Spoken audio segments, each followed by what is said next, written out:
అందరికీ praise lord. దేవుని నామానికి మహిమ కలుగును గాక. మీరు అందరూ బాగున్నారు కదా? మీరు పెడుతున్న ప్రతి ప్రార్థన రిక్వెస్ట్ కానీ మేము ప్రార్థన చేస్తూ ఉన్నాం. మా ఆశ అంతా ఒకటే, ఎక్కడైతే మీరు తృణీకరించబడ్డారో, ఎక్కడైతే వెలివేయబడ్డారో, ఎక్కడైతే గుండెలు పగిలేలాగా ఇచ్చారో అదే స్థలాల్లో నా ప్రభు మీ అందరిని హెచ్చించిపోతున్నారు. విశ్వాసంతో ప్రార్థన చేయండి. ఘనమైన విజయాలు ఖచ్చితంగా నా ప్రభు మీ అందరికీ దయచేస్తారు. God bless you all. ప్రియ సంగమా, ఈ వీడియో చూస్తున్న మీలో చాలామంది ఓటముల మధ్యన ప్రయాణిస్తున్నారు కదా. ఏదన్నా ఒక శోధన జయించాలంటే బలం కావాలి. ఆ బలం మనకి సరిపోవట్లేదు. ఎక్కడ అడుగు పెడితే అక్కడ దుర్వార్తలు వింటూ ఉన్నాం. కుటుంబాన్ని పోషించుకోవడానికి మీరు చేస్తున్న ప్రయత్నము అంతా ఇంత కాదన్న సంగతి నాకు తెలుసు. చాలా కష్టపడుతున్నారు, కానీ ఆ కష్టానికి తగిన ప్రతిఫలాన్ని మీరు అనుభవించలేకపోతున్నారు. అలాగే పిల్లలను పోషించుకోవాలని, వ్యాపారంలో విజయాలు సాధించాలని, చదువు అయిపోయిన తర్వాత ఘనమైన ఉద్యోగాలు రావాలని సర్టిఫికేట్లు పట్టుకుని ఎన్నో ప్రాంతాలకు తిరుగుతున్నారు.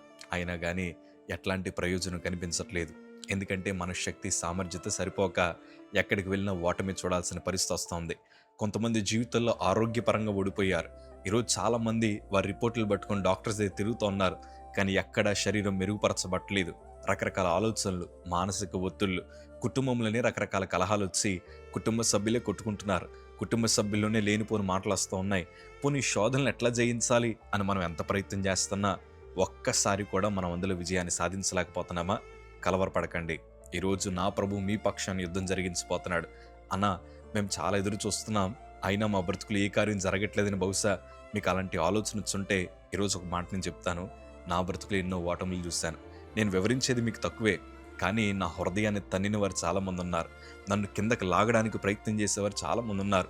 అంతెందుకు, ఈ వీడియోలు చేస్తున్నప్పుడు కూడా కొంతమంది ఏమన్నా తెలుసా, నీ వీడియోలు ఎవడు చూస్తాడరా అని పలు రకాల హేళన మాటలు నా చెవిని విన్నప్పుడు నేను ఒకటే అనుకున్నాను, ప్రభా, ఎవరు చూస్తున్నా చూడకపోయినా పర్లేదు, కానీ తండ్రి, నేను చేస్తున్న ప్రతి ప్రయత్నం నువ్వు చూస్తున్నావు కదా. ఇప్పుడు ప్రస్తుతానికి నేను ఓడిపోయినా తర్వాత నాకు ఘనమైన విజయాలు నువ్వు దయచేస్తావు కదా అని నా జీవితం అంతా ప్రభు చేతిలో పెట్టాను. దేవుడు ఉన్నతమైన ఆశీర్వాదాలు ఇచ్చాడు. ప్రియ సంగమా, ఓటమి వస్తేనే ఆ ఓటమిని విజయంగా దేవుడు మారుస్తాడు. ఓటముల మధ్యన ప్రయాణిస్తున్న మీకు గొప్ప శుభవార్త ఏంటంటే, ఈరోజు పడుతున్న ప్రతి ఓటమి, ఈరోజు ఎదురవుతున్న ప్రతి శోధన రేపు మన మేలు కోసమే అన్న సంగతి అన్నడు మర్చిపోకండి.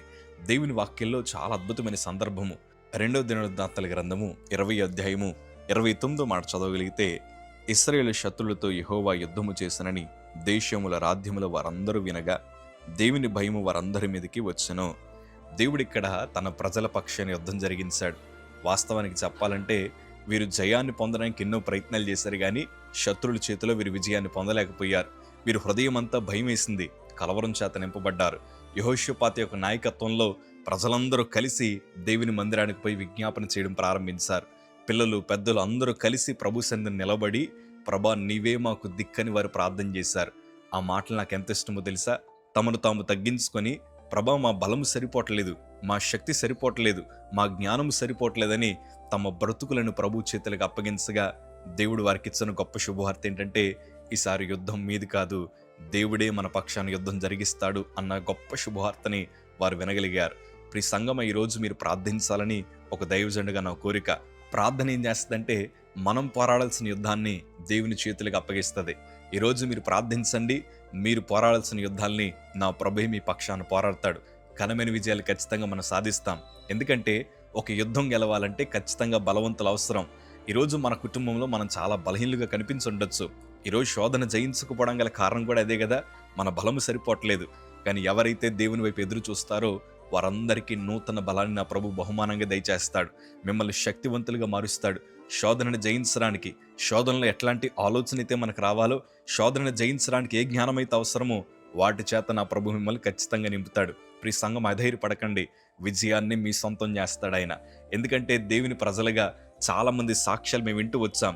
క్యాన్సర్ను జయించిన వారు ఉన్నారు, కుటుంబ సమస్యలు జయించిన వారు ఉన్నారు, నిరుపేద స్థితిలో ఉండి ఆస్తికర్తలుగా మార్చబడిన వారు ఉన్నారు. వారందరూ చెప్తున్న ఒకే ఒక సాక్ష్యం ఏంటి తెలుసా? మా యుద్ధాలను మేము ప్రభు చేతులకు అప్పగించాం, ప్రార్థన ద్వారా దేవుని యొక్క సన్నిధిని అనుభవించగలిగాం, మా బ్రతుకులో పశ్చాత్తాపడి, తండ్రి, నువ్వు తప్ప మాకు వేరొక దిక్కు లేదని ప్రార్థించామన్నా. అందుకే ఈరోజు మా బ్రతుకులో ఘనమైన విజయాలు చూసామని ఎన్నో సాక్ష్యాలు మేము విన్నాం. దైవజనుడిగా నా బ్రతుకు కూడా అంతే. మేము పలు రకాల ఓటముల మధ్యన ప్రయాణం చేశాం.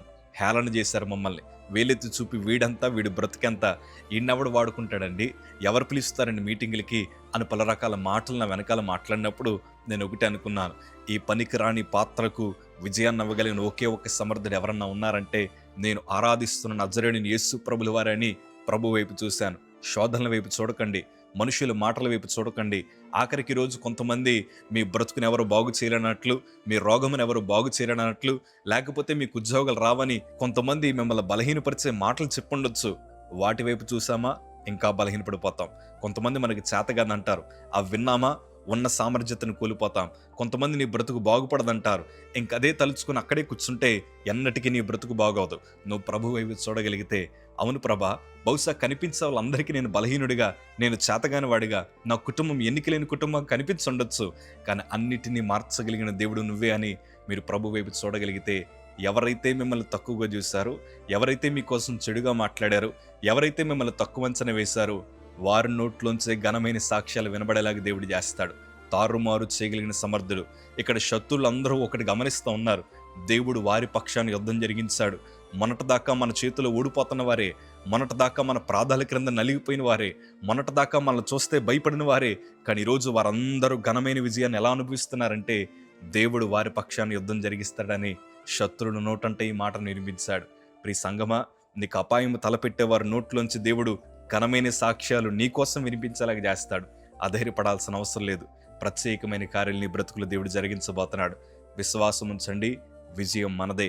ఎప్పుడు గుండెల మీద చేతులేసుకుని మాట చెప్పండి, నా ఓటములన్నింటినీ నా ప్రభు విజయాలుగా మారుస్తాడు, నా రోగముని సాక్ష్యంగా మారుస్తాడు, నా కొరతలను సమృద్ధిగా మారుస్తాడు, నేను పడుతున్న అవమానాలన్నింటినీ కూడా ఘనమైన సాక్ష్యాలుగా దేవుడు మారుస్తాడని విశ్వాసంతో ఈ మాట చెప్పి ప్రభు సన్నిధిలో ప్రార్థించండి.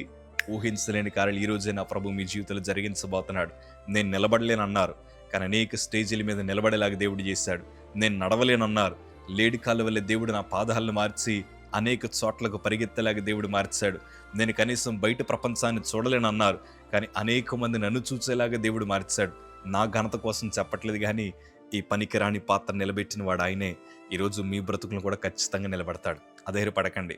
మనుషులకు ధనవంతులు కావాలి, మనుషులకు గొప్పవారు కావాలి, మనుషులకు బలవంతులు కావాలి, కానీ మనం ఆరాధిస్తున్న దేవునికి బలహీనులు అవసరం.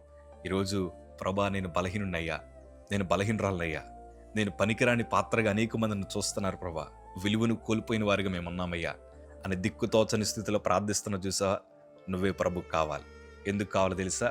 ఓడిపోయిన చోటే ఘనమైన పాత్రలుగా దేవుడు నిలబడతాడు. ఊహించలేని విజయాల చేత దేవుడు మీ హృదయాలు నింపుతాడు. కలవరపడకండి, కంగారు పడకండి, విజయం మీదే. ఈ 2026 సంవత్సరంలో నా ప్రభు మీకు ఇచ్చిన వాగ్దానం నెరవేర్చబోతున్నాడు. ధైర్యంగా ఉండండి. God bless you all.